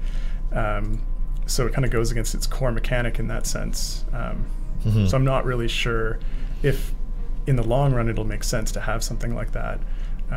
Maybe something where the whole campaign, like the whole adventure, was focused around being able to tank for a certain amount of time, but it would be kind of a unique setup. Right now there's no better thing than to have, or there's no better strategy than to be able to kill the monster as fast as possible. Mm-hmm. Yeah, that's a like a much bigger topic than people seem to realize. But the feedback about potions is certainly. See, I like that this is the feedback that's coming up now, because it used to be about other things, and we fixed those things. So like we're still working our way through, but potions are a source of frustration. So I don't know if the raffle just ended or not. I was going to talk about it, but I didn't want to interrupt you. So if it is still going, this is for a Hitch 4th grade DLC. Hitch being, this dashing gentleman here. And you'll get one of these. You'll get a gold shiny magnificent cape of free flowing that buffs friendly, which is ludicrously useful. Like right now, increases the base damage of champions by 2.48 EO 4%, based on charisma. That's just in my formation right now. And then you get rares for every other slot and a bunch of chests. So good luck. I hope somebody who really needs that gets it, because that's a kick-ass piece of DLC. Yeah. And so, next question. Colette, in regards to skipping initial floor levels to speed up reruns, would it be possible to donate unwanted inventory items, such as potions, to skip levels based on the number and rarity of donated items? I doubt it. I mean, I doubt that's a particular mechanic that we would use for that. I mean, there we go. This is the question that comes up. I mean, I think you already spoke to this earlier in the stream. Or the idea that speeding up the initial run or the initial level, so you can push forward. I'm 2.5 hours into this one, and I'm at 177. Right. Yeah. I mean, that's something that's on the back of our minds, as we know it's going to come up as the level cap keeps going up and up and up. It isn't something that we've worked out exactly how we'll do it yet. But it is one of those things that will eventually become an issue that has to be tackled, just as the level cap gets higher and higher, but not yet. All right, Slip-Oz. What can you say about Krond or Dritz? What's his role? He can't be top DPS and can't support other characters. So speaking to Krond, I should probably swap over to him. It's Ashara, right? I'm not going to be able to progress. So Krond doesn't have an increased party DPS item. and 3 of his items buff 3 different specializations. So he basically has 2 empty slots, no matter which way you build him. That's the biggest amount of feedback that we tend to regularly get about him. Dritz is not useless, by the way. Yeah, I may not be using him right now, but Dritz is actually extraordinarily powerful in that his ultimate ability allows you to push really far. Yeah, people in chat will back this up. But anyways, Krond is having a little bit of a harder time finding a role. I mean, I think that's a question you're just going to have to hang on to and get Justin to answer it, because he does the design on the character abilities there. So I can't speak to what he was thinking when he put those together. So save it for Justin. Yeah, certainly when Krond came out, his ult was allowing people to just demolish levels. Right. Because they'd get to their wall and then they just hit his button and he'd nuke that wall and they'd get past it and then they'd push further and then do it again. So, yeah. Kudos to those players who noticed that right away, because I wasn't on that initial boat. Alrighty. Request. Can you reset a character to 0 so that you can re-level them? It's called Complete Adventure. I don't think we have a plan to actually put that in like mid-game. I mean, if it was something that... Yeah, I mean, the idea, I guess, would be to do like a different selection on the upgrade path. Could be something in the future that we have like a potion or an item that lets you do it, but yeah, it's not something that's come up. Yeah. Well, certainly because people sometimes click on the wrong specialization and end up with a character that they're like, shit, like this just killed this run for me. So that being able to undo that mistake or re-level characters or what have you is something that has come up a lot. Yeah, especially around like favorite enemy, that sort of thing. I know I've clicked the wrong one myself half a dozen times. Yeah, this is actually the second time I've attempted market fluctuations because I forgot to favorite enemy undead the first time, and I was like, oh, when I got there, I was like, oops. Started over. Yeah, I mean, on that note, it is one of those things where we've talked about, you don't get a lot of information about what type of monster is. We can't like hover it and say, oh, it's a beast or it's undead, or like the winter wolf, for example, caused a lot of confusion. I got a lot of tickets around like, is it a beast? It's like, no, it's a monstrosity. Yeah, deferring to the monster manual on that one, unfortunately. Yeah, so it would be nice to have known that in advance. So having something that showed that should really be something we get in there. Yeah, I don't see any reason why we shouldn't have something like that on there, unless I mean, Justin and I can discuss it. But I think the only other piece would be that we don't actually show like the health values on the monsters, but you can kind of guess at it based on how much it takes to kill them. So maybe something like that would make sense. You sort of hover a monster and somewhere it shows you a breakdown of like what the monster's name is, how much health it has, what level it is. I guess you get the level on there, but and particularly like mouse over one and it's like blink and it just says what type it is. Yeah, that'd be a good UI element to add, actually. Good idea. Yeah, nice idea, Dave. Thought of it yourself, did you? Sure. I feel like that's been suggested a lot of times at this point. Yeah. So Smirkgrin has an interesting question. Have you considered variants that maybe star certain characters, like a variant or a quest of a variant that is the Calliope adventure, where maybe she has a series of buffs that make her a competent damage dealer, and she's the star of that show? You know, that's a good question, actually. I don't know that we've actually discussed any type of variants like that, but it's not a bad idea. I mean, I can't speak to what Justin may have thought about and noted down as future options, but it does seem like a reasonable thing to do, sort of focus on that. I mean, we do look for as many different variant types as we can, just to keep things interesting. So, I mean, that's not a bad idea. And like I say, I don't know if that's something that Justin's already made note of as a possibility. For I feel like a lot of the time he's actually 10 steps ahead of us, and he has made note on all these things, and he just hasn't gotten to telling us about it. Yeah, it's entirely possible. But yeah, if he hasn't, then certainly we could add that to the list as an option. Yeah, I mean, generally when we do like something where a character is the focus of the adventure, it's usually like when you're getting that champion, or I guess we didn't necessarily do that a lot in Champions. Then we do it with Dritz. Like, he's in the formation as part of the adventure when you get him, and then after you... He doesn't do anything, though. He's just taking up a slot. He's just an escort. Because I know that's what we did. It's pretty much the go-to in Crusaders. When you get the event Crusaders, is you always do a mission with them. Yeah. And then once you've done that mission with them, then you get... But certainly a campaign about Dritz where he's in the formation every time, and like you have to build your formation around him to maximize using him. That kind of thing is that's not a bad idea. That's a good idea. Yeah, I like where you're going, Smirk Grin. Yeah. What do we got next? The damaged. The empty slot gear targeting, does that affect by tier? So if an epic item drops, will slots that have blues count as empty? No. The way it's set up right now, it's literally just empty or not.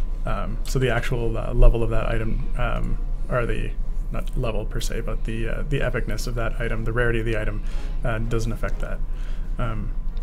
Yeah, I'm not sure exactly if that's something that we want to do or not on that, because it could very well have a pretty high effect on how quickly gear ends up getting distributed. But it is something that Justin and I could discuss. Okay. Dralaxel Banner 3. How about legendary and artifact gear? Could be one for each character based on lore. Artifacts could be one for the party at a time. Maybe some future mission needs a specific artifact for fights with the boss. Yeah, so I mean, in the future, there's likely going to be higher tier gear. We're just not there yet. Artifacts. What was the details around artifacts? So the idea, artifacts could be something like you select one for your party and it has some effect, or you require one in order to be able to fight some bosses, which would make sense. You know, there's certainly there's precedent for that.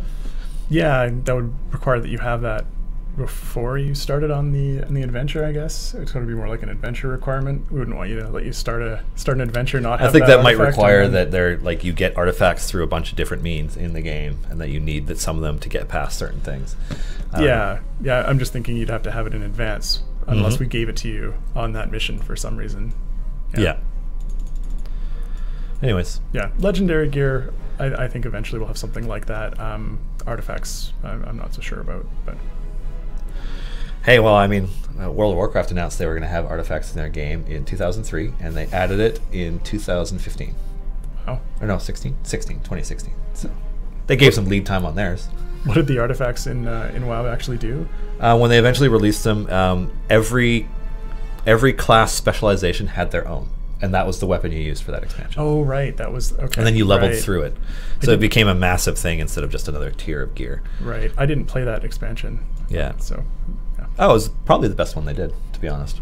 That is the most recent one, right? That's yeah.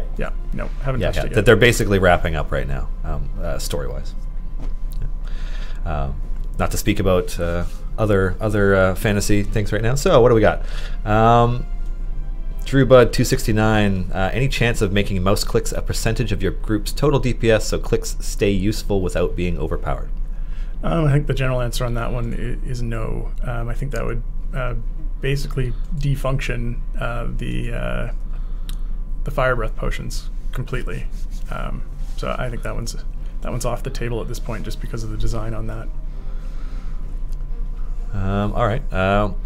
Azkabar. Will characters ever get experience levels for monsters killed, or time in formation, much like Crusaders, or maybe an alternate currency for them to apply specific talents to each character? I mean, that is probably more of a Justin question than for me, but my view of it at this point would be that we'd need to have a reason to do that. So we'd have to have like some kind of a problem we were trying to solve, that giving them that additional experience would help you like progress through.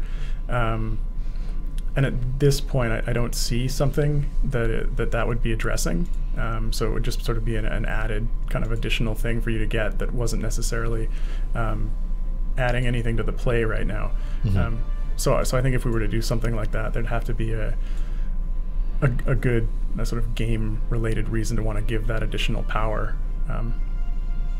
Yeah. All right.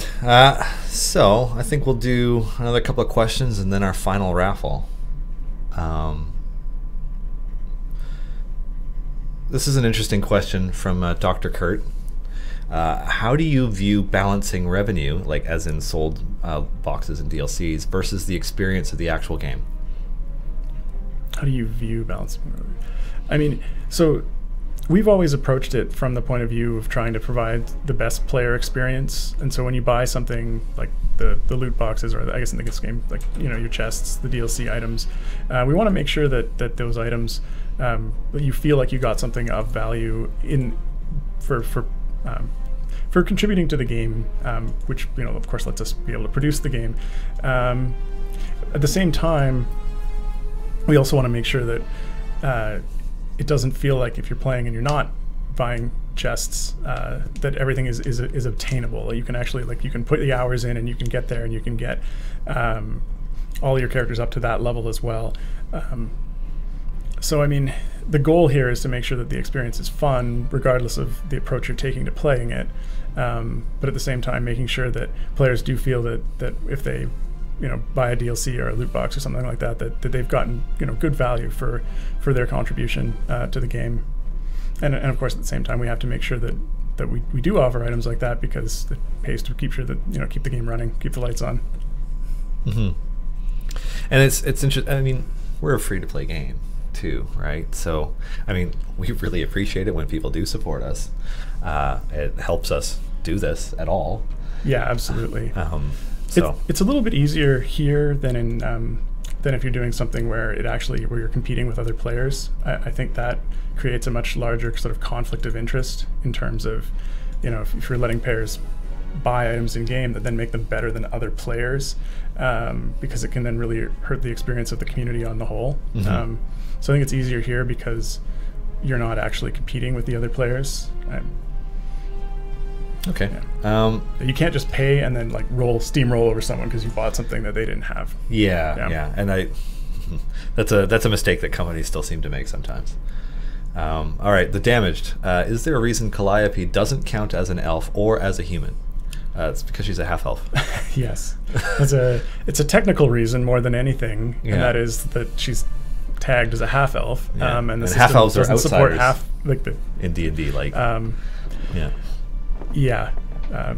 It's something that's come up occasionally. Maybe one day we'll have something for that. Hopefully we will. Yeah. But yeah, it's really the technical reason that she's flagged as half elf, and the system doesn't check the tags. It's it's half this tag and half this other. We didn't end up supporting that. Yeah, but also it's historically in D&D, half elves are excluded from both elvish society and from human society, and they're perpetual outsiders. So it's oh, whoops, I wasn't paying attention. Uh-oh. What'd I do? I'll just go back and start that over again and pay attention. Dun, dun, dun, dun, dun. God, I'm singing along with the music. All right, last question. Will there ever be a higher chest than gold? For example, platinum? What was I doing? There's no plans for that at the moment. It is something that if we felt that made sense to do, we could certainly do it. There's nothing stopping us from doing that. Because obviously we do all the different chests with each event, and occasionally we have the promotional chests, and so there's nothing that would stop us from adding in a higher value chest if we felt it made sense for a particular reason. But at this point, it's not something that we've talked about. Yeah. And with that, the raffle is open. What are we raffling off? So this is the last raffle of the day, and like my DPS target here, the raffle is for a Jamila fourth grade DLC. Oh, nice. So possibly the best DPS in the game right now, depending on what your equipment and lineup look like. So you'll get a nice epic. I think it's her Deathbringer Greatsword. Yep.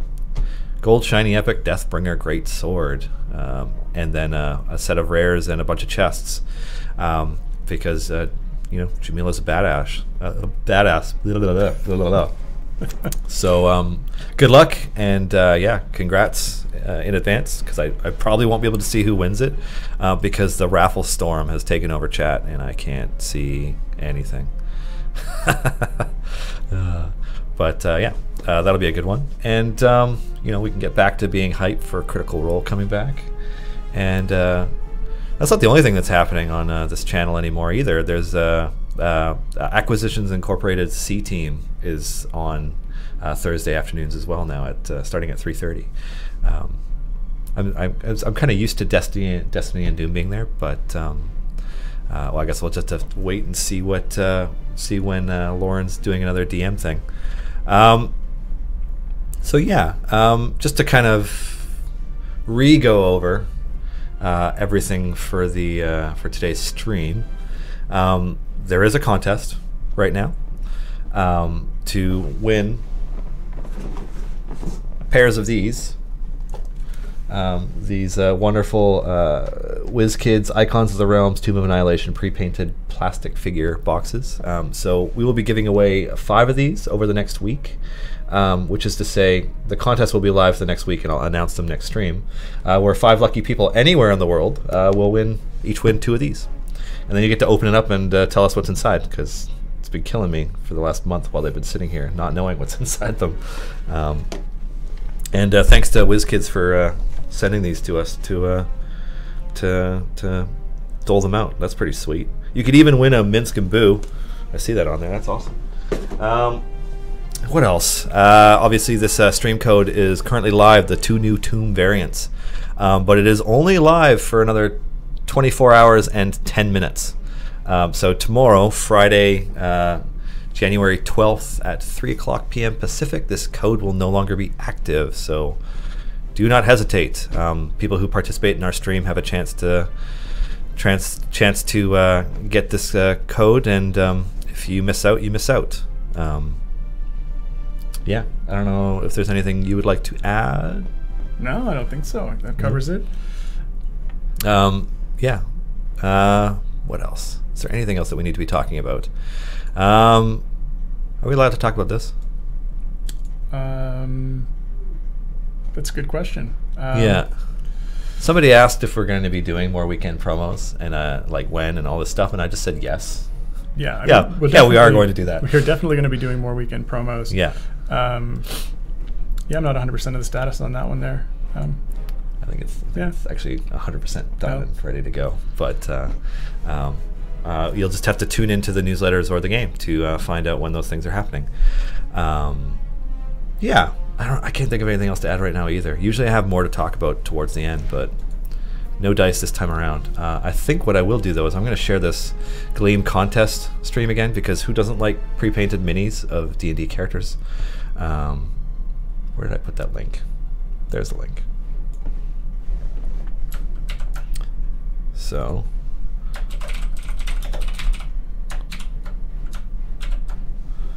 boom, there's a contest link in chat again. Quick spoil something. I don't know. I think Archon's going to be the bad guy on Critical Role, which starts in 4 hours. Acquisitions Inc. starts in 30 minutes. So yes, thank you all for joining us this afternoon on this crazy rainy day in Victoria in the Pacific Northwest. Thanks to David for taking time to join us this week and answer your questions, and of course thanks to Wizards of the Coast for hosting us. Yeah, Acquisitions Inc. starts at 3:30 in 35 or so minutes. Critical Role starts at 7, at 7 p.m. Pacific, and we will see you next week, same time, same channel. Have a good one.